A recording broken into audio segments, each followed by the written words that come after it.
Hello, my dear students. Welcome back to my channel. Today, I'll be teaching you chapter number 10. The name of the chapter is Living Creatures. So, students, when you were in class 3, 4, and 5, you have already learned something about living things and non-living things, right? We have already learned about living things and non-living things. So in this chapter, we will learn and explore more about living and non-living things. We will see their characteristics. We will see what are the properties that differentiates living things from non-living things and much more. Okay, so let us start with the chapter.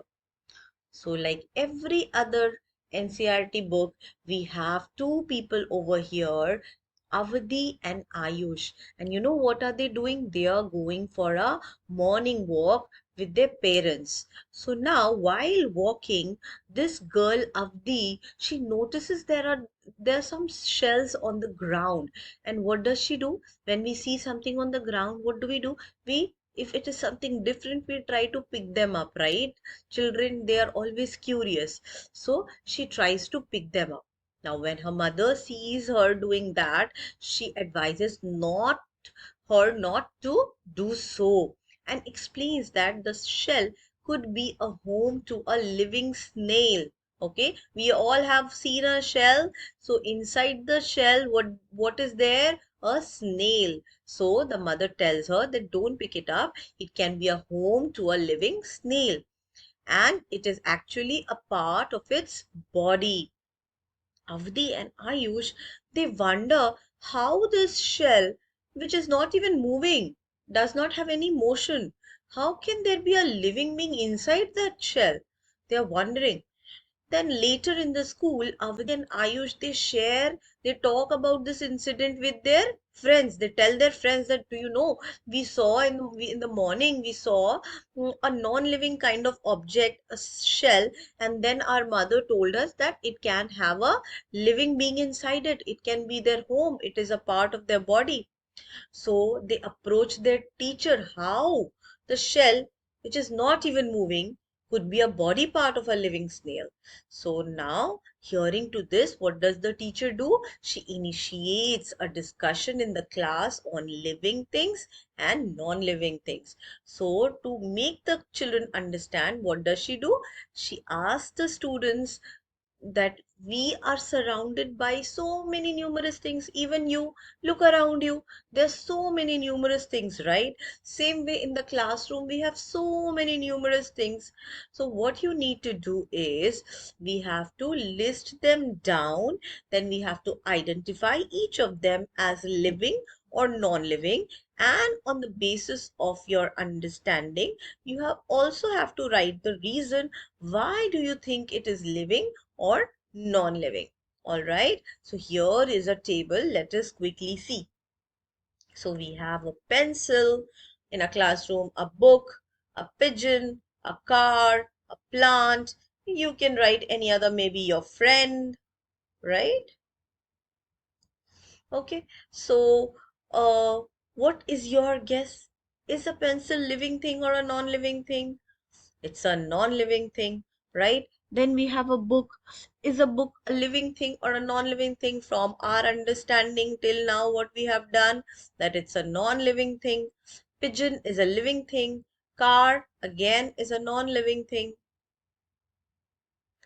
Plant, we all know plant is a living thing.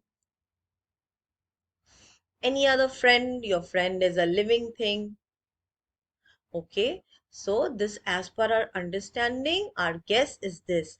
Now, what would be the reason and remark?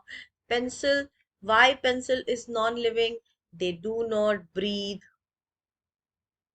right? So they cannot move on their own from one place to another place, right? There can be many reasons which you can think of and write it down over here. Okay, pigeon, they move from one place to another place. They reproduce their younger ones, right? They eat food, right? So there are so many reasons which you can write down over here, and then you can find the correct answer and see and compare your reasoning with it. Okay, so this table will be a part of your homework. Okay, so you're going to do, and if you have any doubt, definitely you're going to put it in the comment section. All right, now 10.1, what sets the living apart from the non-living? As I told in the beginning of the chapter, how can you differentiate a living thing from a non-living thing?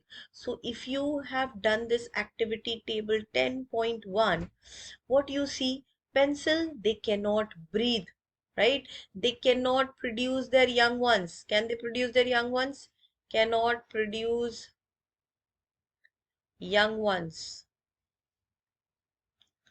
Whereas if we talk about a living thing, they breathe, they move from one position to another,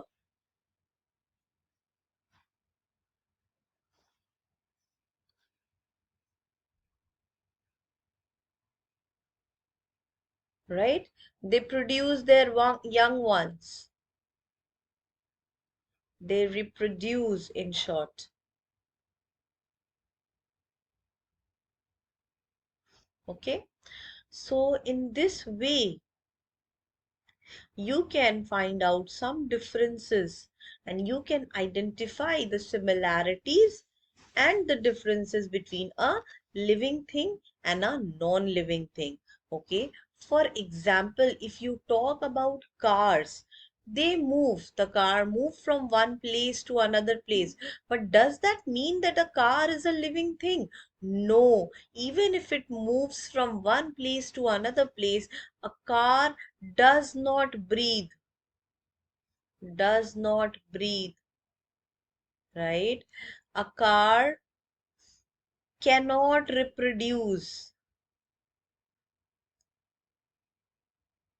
So there are other factors as well. So we will be discussing those factors right now. Okay. So for just like car is a non-living thing, we humans are a wonderful example of living things. So we are human beings, we are living beings. So let us, whenever you attempt to group things around you as living or non-living, you can compare them with yourself because you are a living thing. Okay, so you compare yourself with the car. The car breathe? No. Do you breathe? Yes. Does the car need any food to eat and survive? No, but you need food to eat and survive, right? To get energy to do work, right? So can the car reproduce young ones? No, right? So there are many differences between a car and a living being.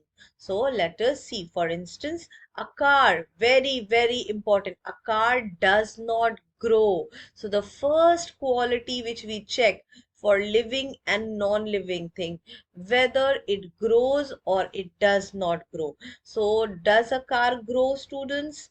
No, a car does not grow. Okay, so does it mean it is non-living? Yes, absolutely. It does mean that it is non-living thing because a living thing grows. Now, which characteristics have you used to classify a car as a non-living thing?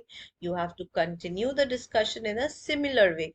So you think about various other things, just like we discussed about the growth of the car. We just now discussed about whether the car can breathe. The car cannot breathe, right? So there are some common characteristics which differentiate a living being from a non-living being, out of which the first one is growth.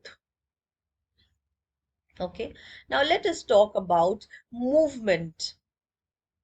Can we consider movement as one of the characteristics that differentiate between living and the non-living thing? See, we can consider, but we cannot solely depend on the movement because the car moves. But does that mean that the car is a living thing? No. Okay, so you have to list 5 things around you that can move on their own. The car moves, but it has to be driven. It cannot move on their own. So first thing by which we are differentiating between living and non-living is the growth. The second thing, movement on their own. They move on their own.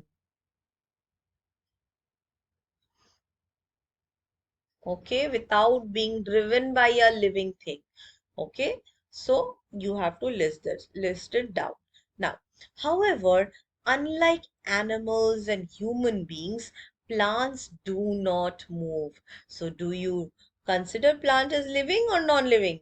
We consider it as living, and that is why, students, I told you that movement alone cannot decide whether a thing is a living thing or a non-living thing. Okay, so let us read a bit more about the movement of plants. Okay, even though plants do not move from one place to another, they show a certain type of movements. Okay, like opening of flowers is one of the example of movement in plants. Okay, another example of movement in plant is in seen in insectivorous plants. Insectivorous plants, what happens when an insect comes and sit upon it, it closes and takes the insect, or it has a sticky tongue and it takes that sticky tongue. When the insect is sticking on it, they pull it towards itself. Okay, so insectivorous plants are dependent on insects for their nutrition. They need food, and insects is their food. Okay, Drosera, as you can see, the diagram is given to you. Drosera is an insectivorous plant. Remember the name, insectivorous plants, because they can give an example of an insectivorous plant. So Drosera. Okay, Drosera is featured with a saucer shaped leaf. You can see it's the shape of a saucer, having many hair like projections. You can see these projections. So these are the hair like projections of unequal length with sticky ends. Whenever an insect enters the saucer, hair moves inward, and what do? They trap the insect with their sticky tongues. Okay, so you try to observe the mechanism of the movement in other insectivorous plants. If you have seen any other insectivorous plant around you, you can see their mechanism, or just open YouTube or Google and type insectivorous plants. You will get numerous examples of insectivorous plants, and you can see how they move. You can study their movements. Okay, so climbers also wind themselves around any object placed close to them. So have you seen a climber? One example of climber is, one very famous example is money plant. So student, if you will observe the growth of a money plant, you will see if you give it a support, this money plant winds up around the support while it grows. Okay, so that means even though plants do not move from one place to another, they cannot go from one place to another, but they do show some movement. There is some movement, just like in insectivorous plant, there is some movement, just like in a climber. Okay, now compare yourself with the picture of your childhood. When a child grows, you may be having a sibling at your home. How you are seeing your brother or a sister or your sister growing. Initially they are babies, then they turn into a toddler, and then they grow up into an adult. So this is the picture of your childhood, or you can also make it a picture of your brother or sister whom you can see growing. Okay, so while we grow, a lot of things change in us. Our height changes, our weight changes, our features changes to some extent, right? uh, then we learn to do various other things while we are a baby. We move from one to another place by crawling. When we grow up to be a toddler, we learn to walk, shake hands, clap hands. We need food for our growth and development. Okay, so if you compare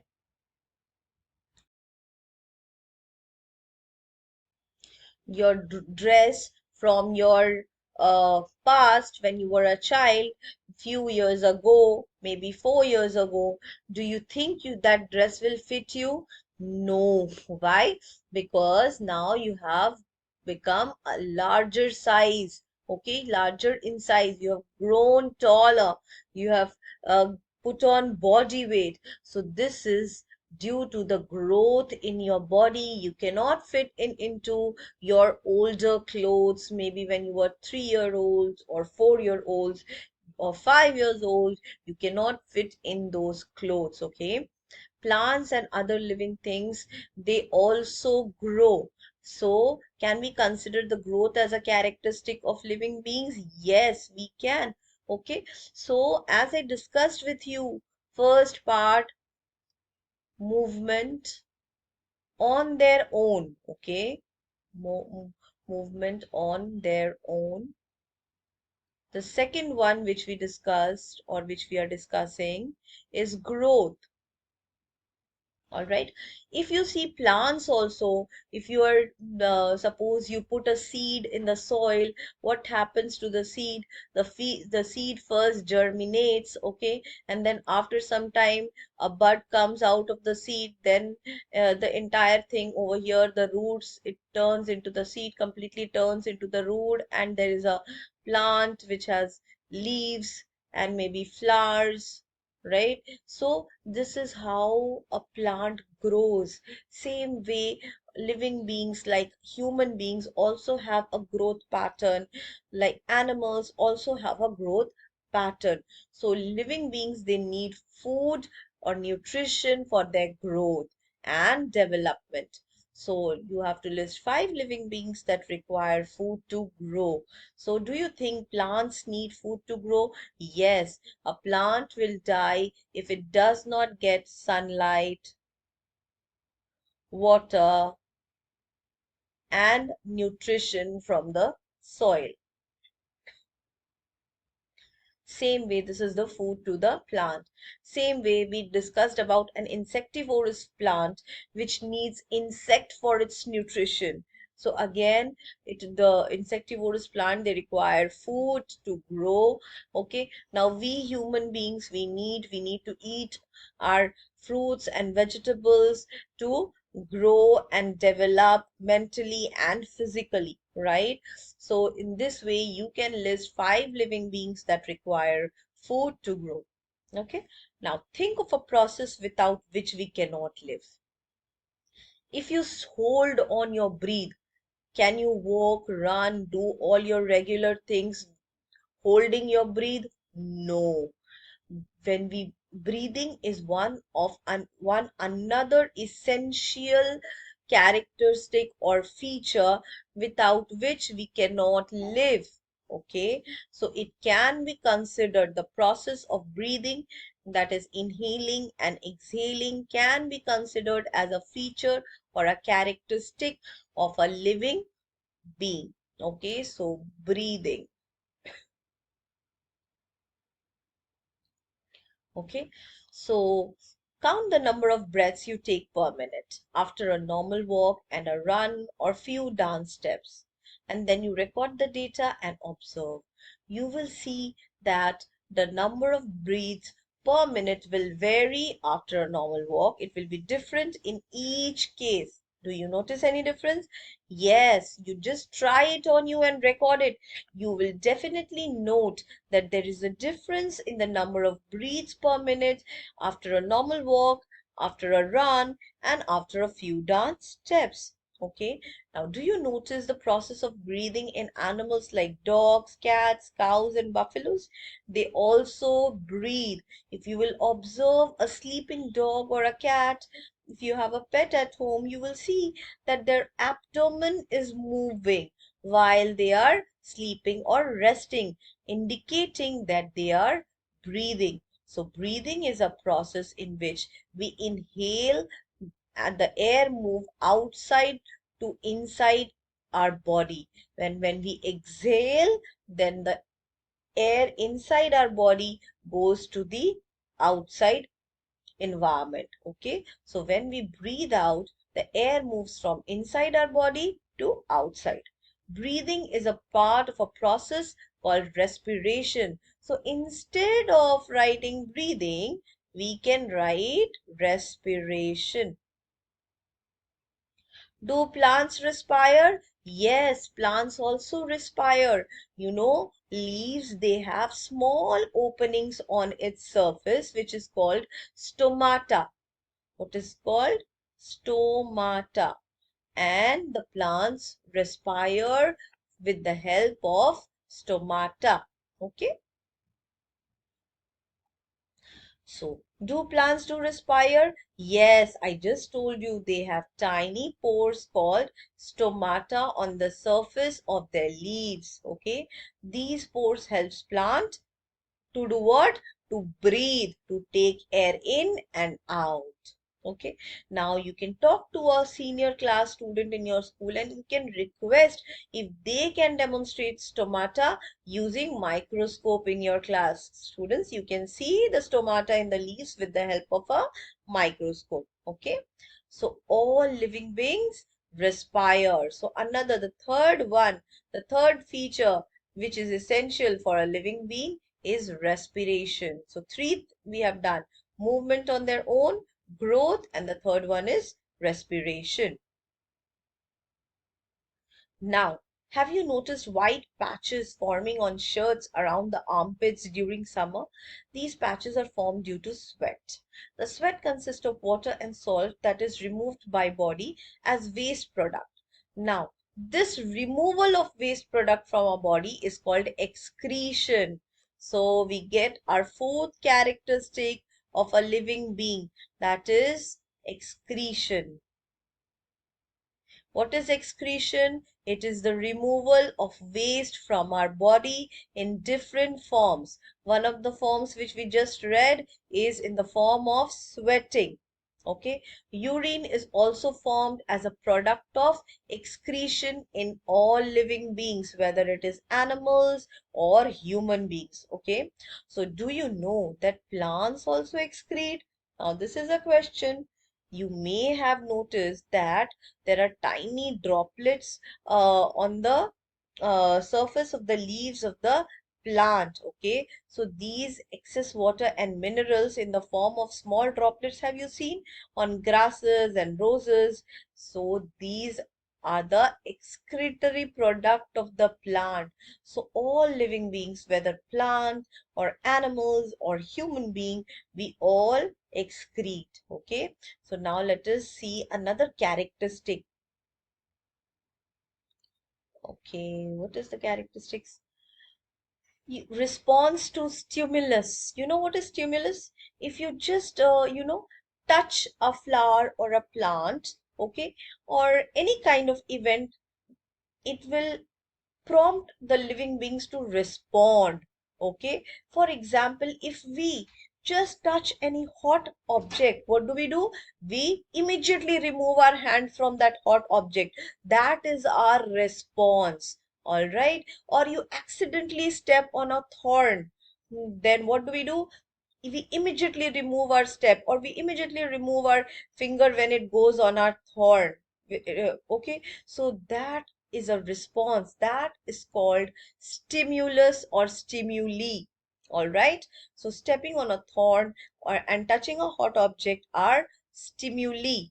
Anything or any event that prompts living beings to respond because of anything, any event, there is a response coming from the living being, then it is called stimulus.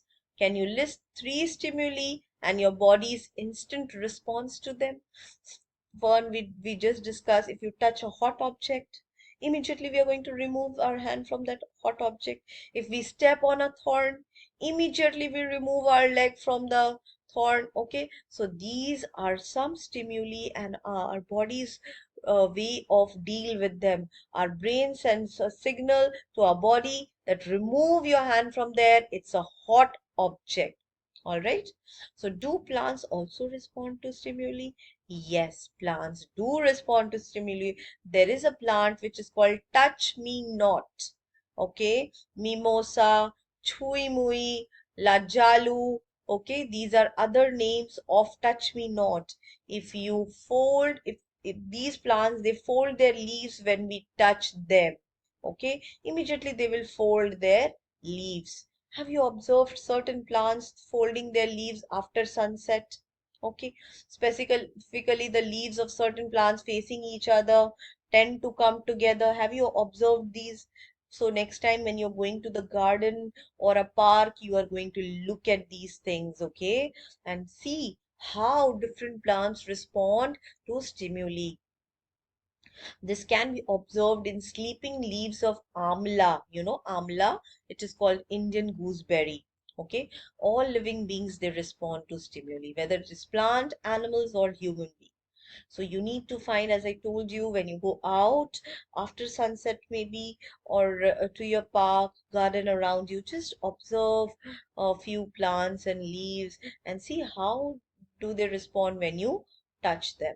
All right. Same way, have you seen young ones of cats, dog, and other animals? This is called reproduction. So reproduction is our fourth feature, fourth or fifth? Fifth, right? So fifth one, reproduction. As we were discussing in the beginning of the chapter also, that living beings, they reproduce their own kind. Okay, so all living beings, they reproduce. It is the process of producing new ones of one's own kind. A dog's baby just look exactly, it's a smaller version of the dog. It is called puppy. Okay, so why is reproduction necessary? It is necessary for the continuity of life. Okay, life is a cycle. The one which is there, once you are young, then it grows. Finally, it becomes very old and then it dies. And while the process of growing, they also reproduce so that they don't become extinct. Okay, so it is necessary for the continuity of life. When a living being is not able to exhibit all of the above mentioned characteristics, despite the availability of all resources like food, air, and water needed for being alive, then it is said to be dead. It is no more a living being. Okay, so from the above discussion, what we can understand, that all living beings, they share some common characteristics. For example, all living beings, they show movement, as we discussed, right? They need food to grow. Okay, they respire, they reproduce, they excrete, they respond to stimuli, and eventually they die. This is the life cycle. Okay, absence of any of these features indicates that they are non-living things. Okay, now that you know how to identify a living thing from a non-living thing, you can easily fill column 4 and 5 of table 10.1, which we left empty. That is the reason we left empty, so that once you understand, you can put your correct observations over there. All right. Now, let us explore how a seed germinates. Few minutes back, I showed to you the growth of a plant, right? Now, when we are putting the seed in the soil, we see bud coming out of it, small buds coming out of it. Okay, so this process is called germination. So we are going to observe a seed germinating. We will learn about the germination of a seed. All right, so let us start. You can do this at home. Okay, so there is an activity. I will discuss that with you, how you can do it at home. So now let us see the activity in table 10.1. Take four identical pots. You can see over here pot A, B, C, and D. There are four identical pots. Okay. Now what you have to do is you have to fill it with garden soil, and then you sow four bean seeds in each pot. Now keep these pots in the following conditions for 15 days. Pot A, do not water the soil. Just put it in the sunlight. Okay. Pot B, put it in sunlight with excess water. Pot C, put it with moist soil and keep it in dark, no sunlight. And third, pot D with moist soil also and kept in direct sunlight. What are you going to observe when you put these seeds into it? So let us read and then understand. Okay. We have done pot A, B, C. The conditions already we have discussed. Okay. What will happen? It will indicate the availability of air, sunlight, and water for the seeds in different cases. When seed turns into a sprout, it is said to have germinated. As I told you, small little growth you will be seeing from the seed like this. Okay. So what does it mean? That it has germinated. Okay, you can also do one very short thing. Just take any pulse, okay, or a gram seed or a chana, okay, and then just put it in water for few days, and you will see something erupting out of it, something coming out of it. That is germination. All right, so you can see germination with that help also. That sprouts coming out of pulses or chana. Okay. So you are going to do that, and you are going to write your observations in this table. Okay, so science students is all about, experiencing. So I'm not going to teach you this. I'm letting you do this experiment, okay, so that you understand what is germination, what helps a seed to germinate, what happens if you put them in direct sunlight and no water at all, what happens if you give them sunlight and lot of water, what happens if you keep it in complete dark, there's no sunlight but there is water. Okay, and what happens if you give direct sunlight and moist soil, not excess water, just the right amount. Okay, so you're going to do this for yourself to understand the process of germination. You will do this, you will observe the pots for regularly 7 to 10 days and write down your observation in table 10.2.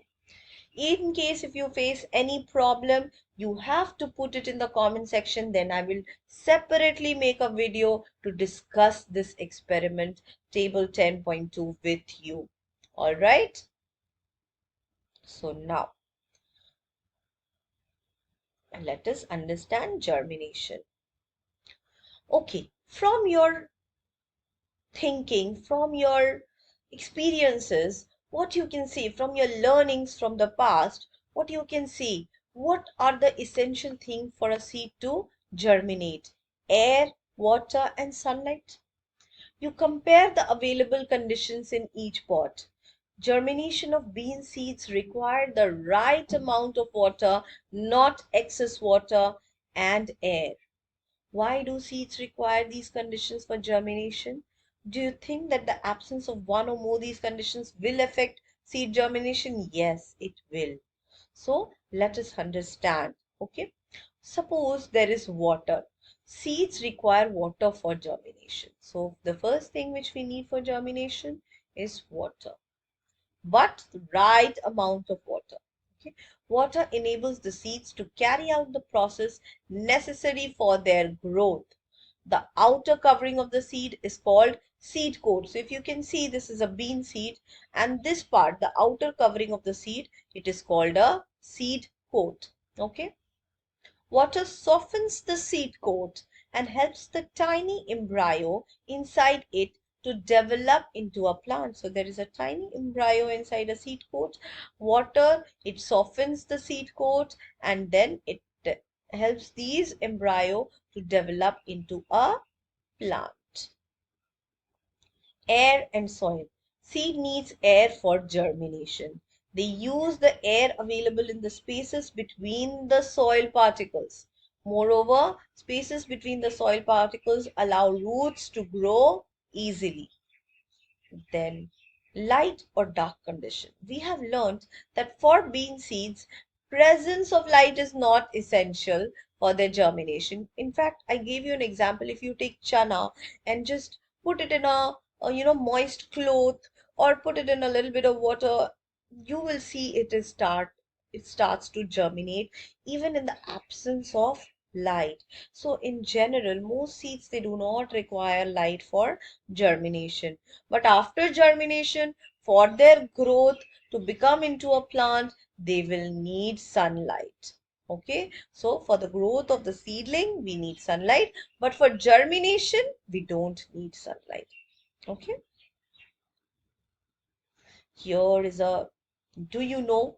Let us read through this. Okay, because sometimes teachers gives us questions from the do you know section, so we should read each and every part of our NCRT book. All right, so some seeds of flowering plants like coleus and petunia, they require light to germinate. So not all seeds, that I said generally, most of the seeds, but some seeds like coleus and petunia, they require light to germinate. Covering these seeds with soil inhibits their sprouting, because light is not falling on them when they are inside the soil. So seeds of flowering plants like calendula and zinnia, they need darkness to germinate. So these seeds should be covered with sufficient soil. So seeds that do not need light to germinate, for which they need darkness basically to germinate, are calendula and zinnia. And the seed which require light to germinate are coleus and petunia. In the chapter Mindful Eating, where we learn about healthy body and balanced diet, good health, proper growth. Similarly, plants also, they need favorable conditions and nutrients for their proper growth and development. Okay. So what other conditions can you think of for a seed to germinate? So with the activity, you will learn about many other things. So let us see another characteristics that can be seen in plants, that is growth and movement. So one characteristic, now we are discussing about plants, since we now know that plants is a living thing. So one characteristic we learned about plant is germination.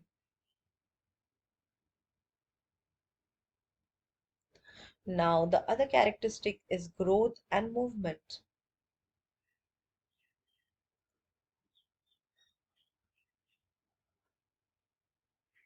So growth and movement, some plants, they respond to sunlight. You've seen sunflower. When there is sun, it faces the flower, sunflower faces the sun, but when there is no sun, it droops down or turns around. Okay, so plants, how do they respond to sunlight? Does sunlight affect direction of growth of different parts of the plant? Yes, it does. In which direction would the root and the shoot of a plant grow and move if the plant is placed inverted? How would you design an activity to find the answer to these questions? So let us see the growth of a root and the shoot. You know what is a root and a shoot? The part of the plant which is inside the soil. These are the roots of the plant. Okay. The part of the plant which grows outside the soil, this part of the plant is called the shoot. Okay. So let us see activity 10.3.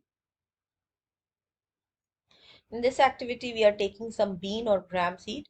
We allow them to germinate. How? By putting it in a moist cloth or a moist tissue paper. Once they have germinated, let them developing into a seedling having a small root and a small shoot. Now take 3 glass beakers or tumbler. Label them as A, B, and C. Okay. So here is a diagram here. You see, in tumbler A, we have kept the plant upright in sunlight from the direction.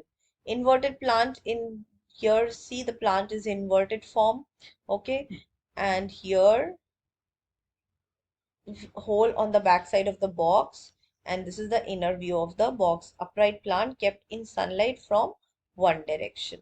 All right, so this is the setup showing the plants kept in different directions.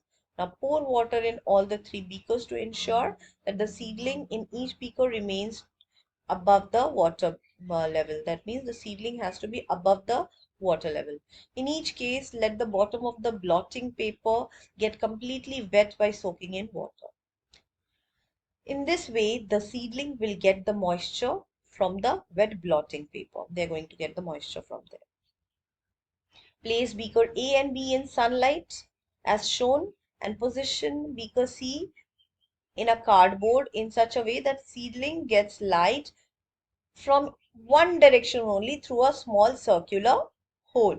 Okay, so now again we have a table, and we will observe the growth of the root and the shoot in the direction. How do you predict? And then what is your observation? How they are growing. All right, so what is the direction of the growth of the root and shoot in the beakers A, B and C based on your observations? Can you see? Let us see here. Okay, so in A, with the plant which is kept upright in sunlight from all directions, it's getting, sunlight from all directions. It's growing upright like this. You can see straight. Okay, so let us read the observations. First one, when plant is kept upright, the root grows downwards and the shoot grows upwards. All right. Then in the next plant, we saw that it was kept upside down, inverted. So we see that the root still bends and grows downwards, and also the shoot bends and grows upwards. So it bends and changes its direction. Did you see the diagram? You see? It bent and it went down, and the shoot went up. It bent and it went up. All right. Similarly, third one, when plants get sunlight only from one direction, the shoot grows in the direction of light, as I was talking about, while the root continues to grow downwards. All right. So what do we conclude? That the shoots always grow upward and exhibit movement towards the sunlight. And the roots of the plant, they always grow downwards irrespective of the direction of sunlight. All right. Now, just like we have a life cycle, plants also have a life cycle. To discuss about the life cycle of plant and life cycle of animals, I will be making another video. So I will be uploading part 2 of this lecture in another video. All right. So for today, for this lecture, I think this much is sufficient. I hope you all have understood whatever I have taught you. If you have any problem, any doubts, please put it in the comment section so I can discuss and clear your doubts. All right. Take care and stay tuned for the next video. Bye-bye.